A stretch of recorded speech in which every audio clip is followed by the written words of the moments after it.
Selamat malam. Malam. Selamat datang di ibadah tengah minggu rumah tangga yang kita lakukan secara virtual atau Zoom pada malam ini. Sebelum mulai ibadah pada malam ini bersama, kita ambil waktu sejenak untuk bersaat teduh. Terima kasih Tuhan.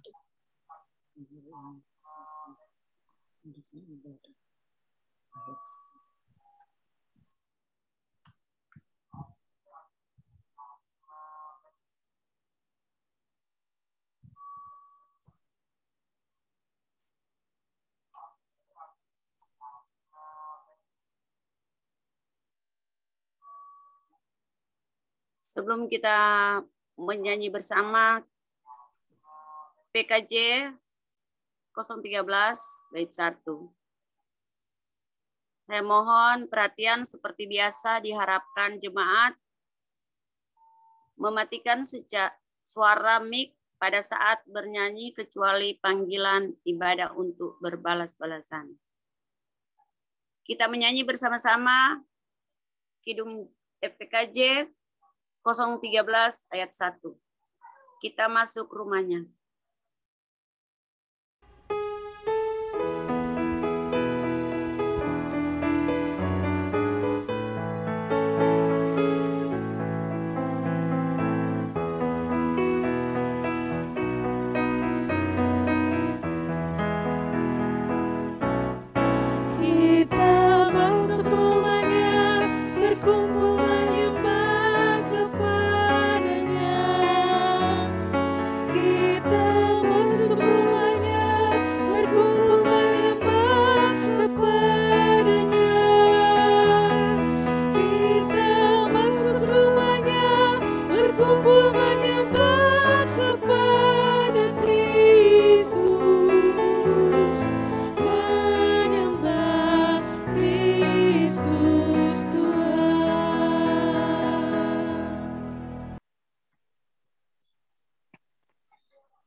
Kita masuk dalam panggilan beribadah.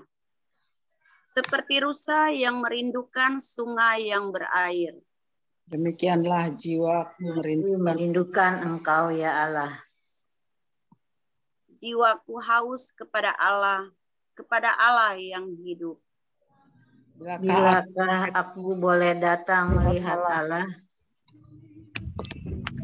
Inilah saatnya kita datang kepada Allah untuk menikmati bait-Nya yang kudus.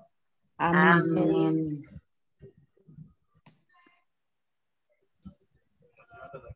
Sebelum kita mendengarkan renungan dari Pak Pendeta Eri, kita memuji Tuhan bersama-sama PKJ 209 bait 1 dan 3.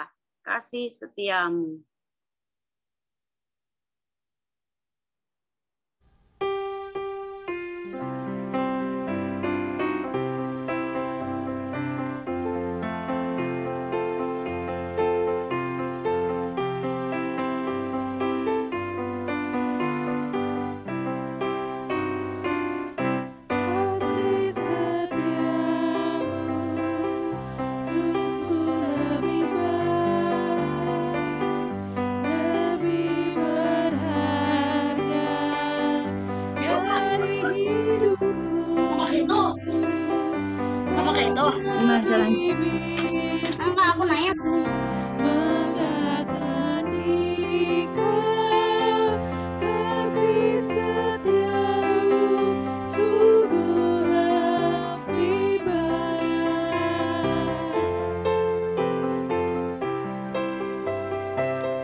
Kita bersama, kita berdoa. Mari kita berdoa.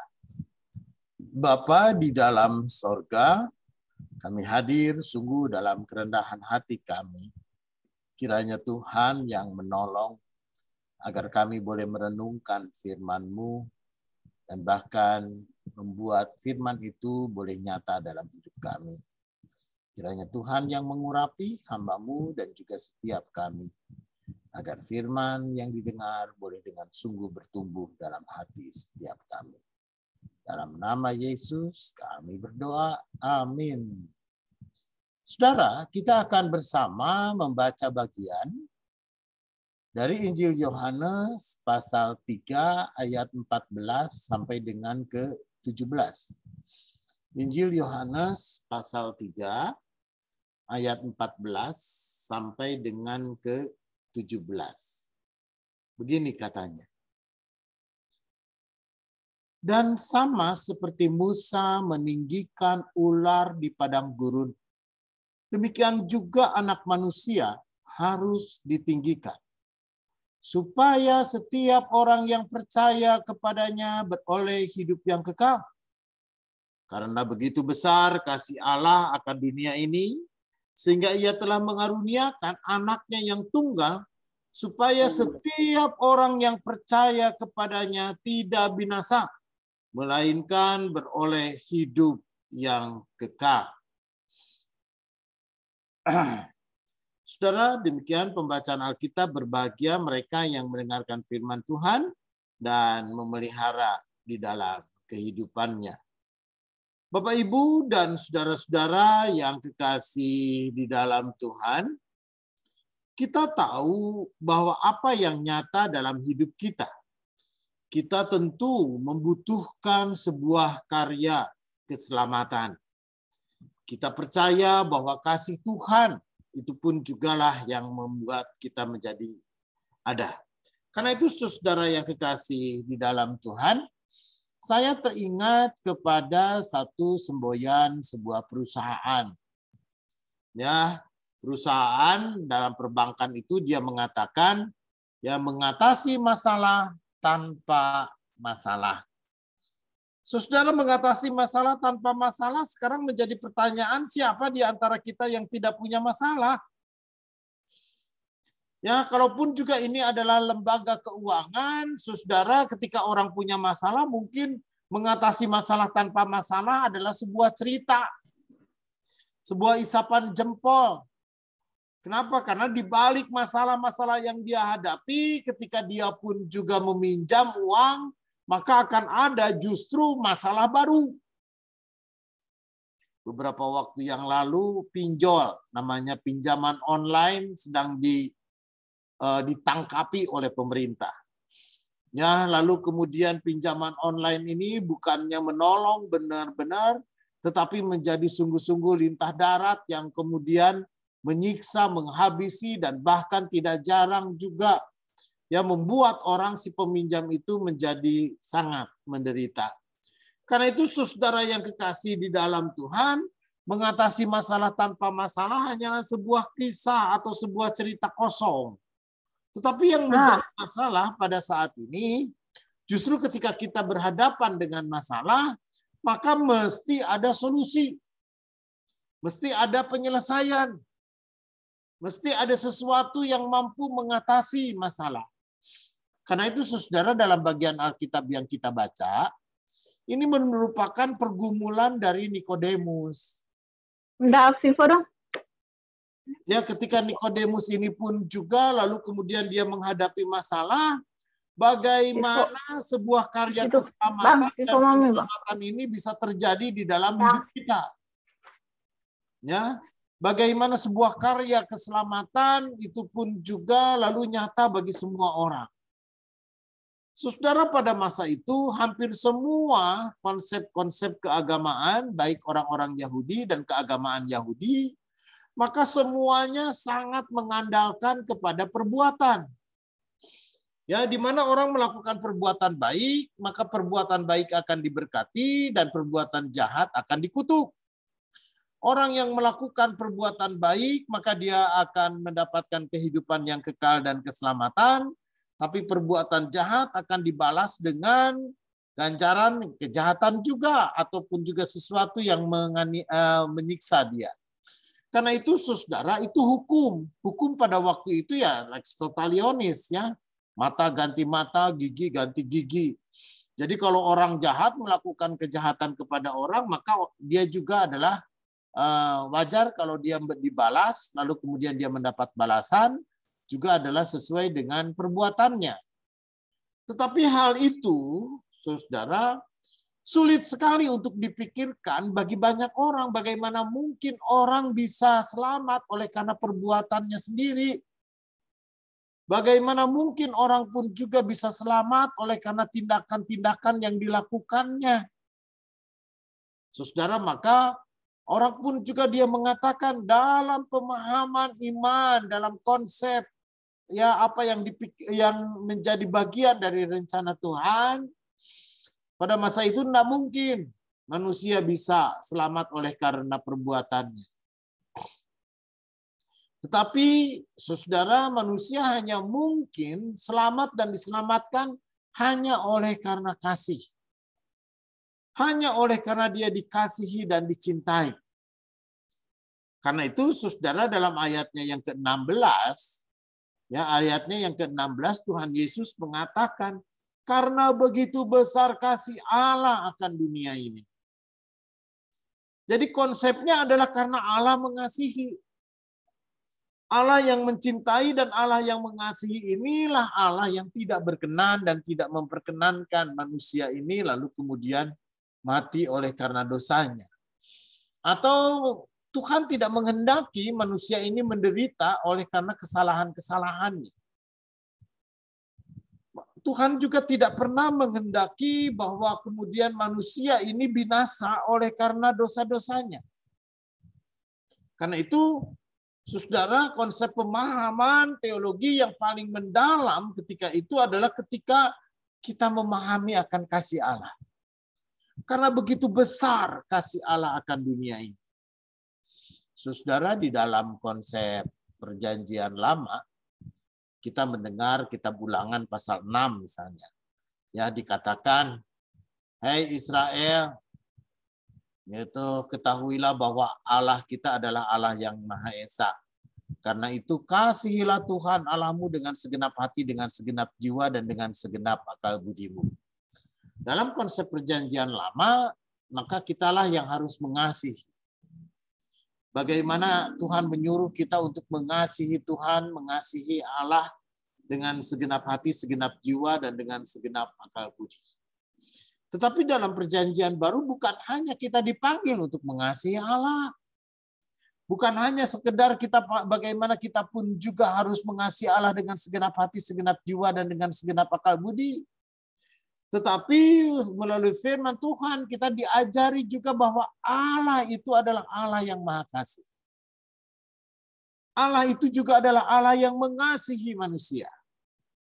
Ya, karena begitu besar kasih Allah akan dunia ini. Ya, dunia yang seperti apa? Dunia yang sebagaimana kita ada pada saat ini. Ya, dalam realitas kehidupan kita sebagaimana kita ada, sebagaimana adanya kita, maka Tuhan mengasihi kita.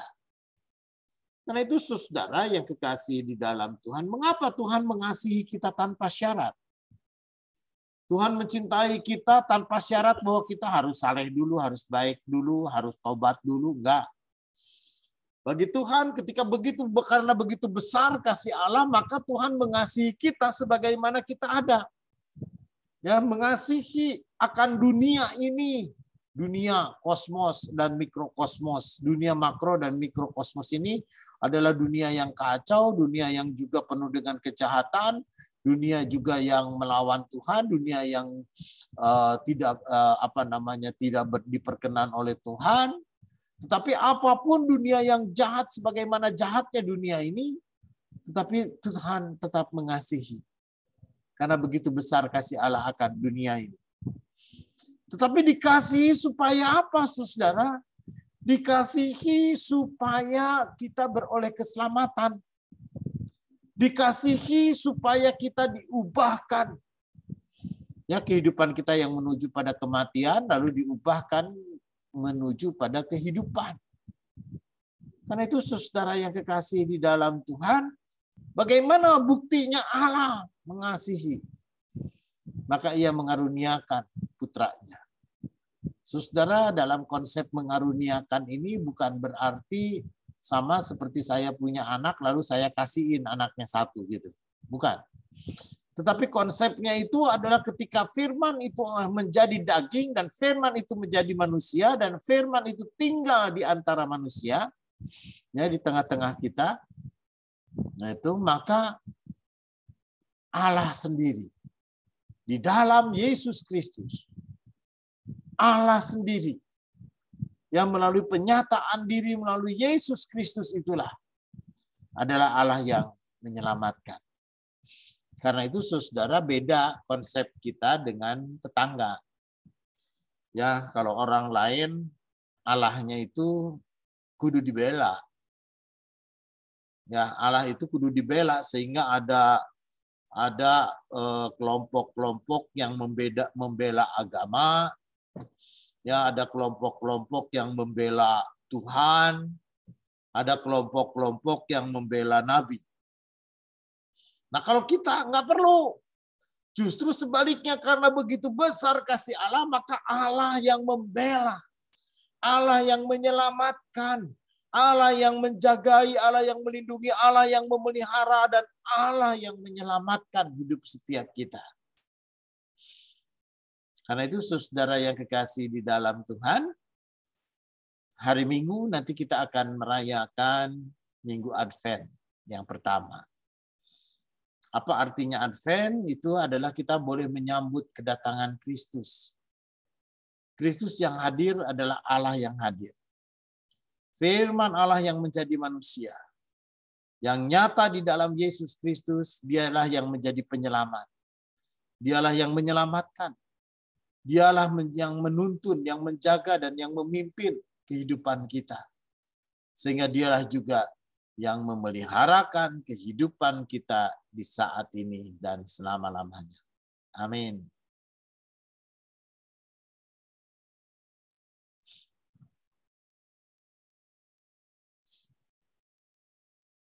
Baik, kita bersama kita berdoa. Mari kita berdoa. Bapa di dalam sorga, di dalam kami menyambut kedatangan Kristus Yesus, kiranya Tuhan jugalah yang meneguhkan iman percaya kami, bahwa kami hidup dan kami diselamatkan oleh karena Yesus Kristus. Dan kami pun juga punya juru selamat yang sungguh-sungguh menjadi gembala agung dan Bapa yang sejati, yang selalu menyertai kami dari waktu ke waktu dan hari-hari kami.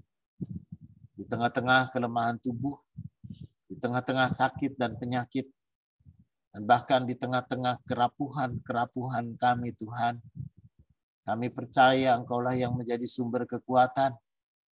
Bahkan di tengah-tengah pergumulan-pergumulan yang sering kali membuat kami pun juga bersungut dan mengeluh, kiranya Tuhan yang menjadi penolong kami yang sejati.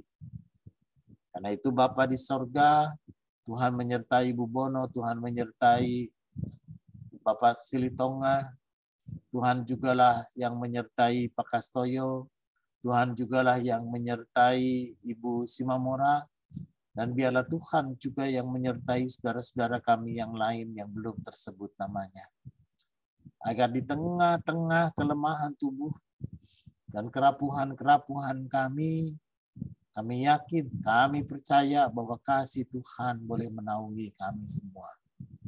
Karena itu Bapa dalam sorga, biarlah kami boleh terus bertumbuh dalam iman dan percaya kami akan kasih karunia Tuhan dan kasih Tuhan yang begitu besar bagi setiap kami. Sehingga Engkau mau menyelamatkan kami dan mau membuat kami hidup di dalam damai dan sejahtera kami. Inilah hidup kami yang kami pun juga persembahkan untuk kemuliaan nama Tuhan. Amin.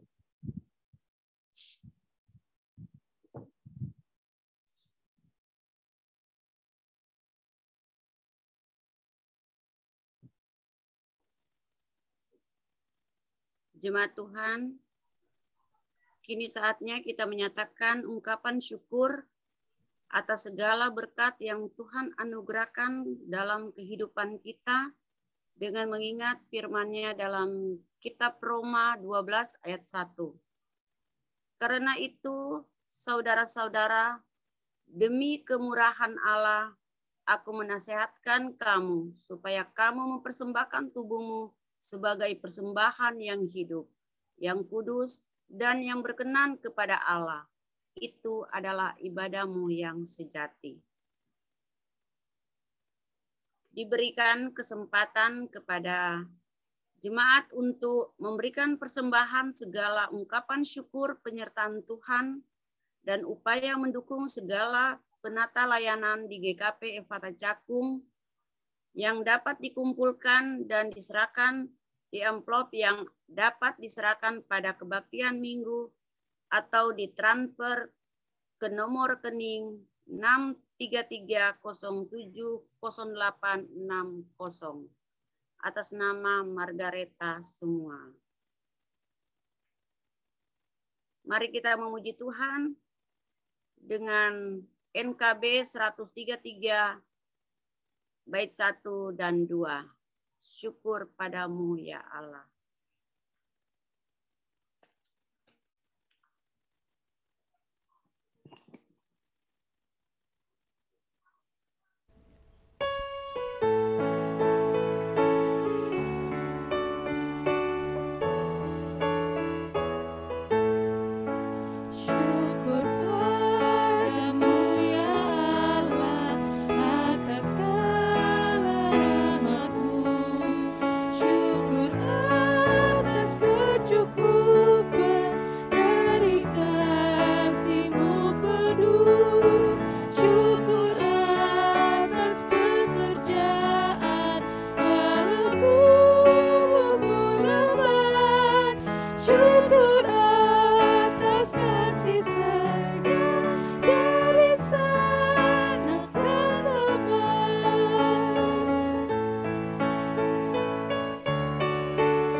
Mari kita satu dalam doa.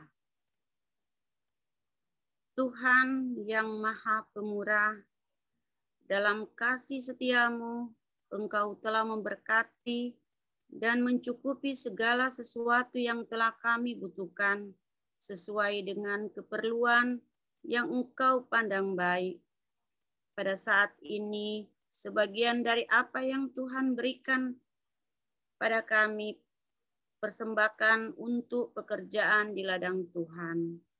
Berkatilah agar persembahan ini dipakai dengan baik dan dapat menjadi berkat dalam pelayanan gerejamu. Dalam nama Tuhan Yesus kami bawa persembahan syukur ini. Amin.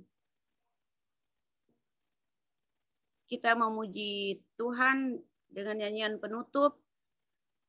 Kidung Jemaat 346 bait 1 dan 3. Tuhan Allah beserta engkau.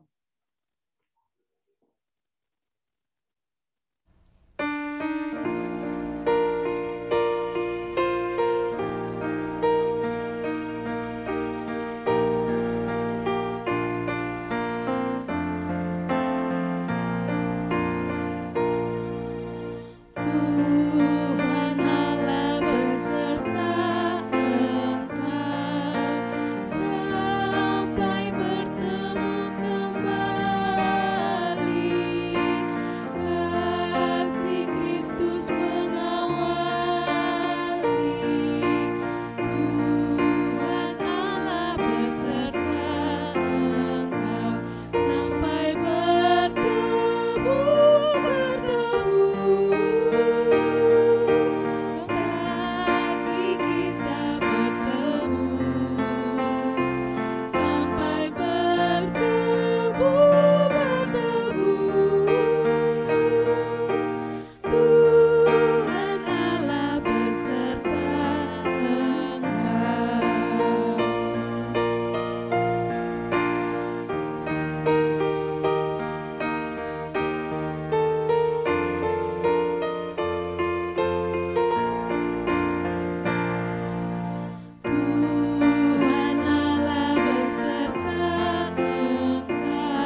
Baik saudara-saudara, saat kita menerima berkat Tuhan, kiranya kasih karunia Tuhan Yesus Kristus dan kasih Allah dan persekutuan Roh Kudus menyertai saudara dari sekarang ini sampai selama-lamanya. Amin. Amin. Amin.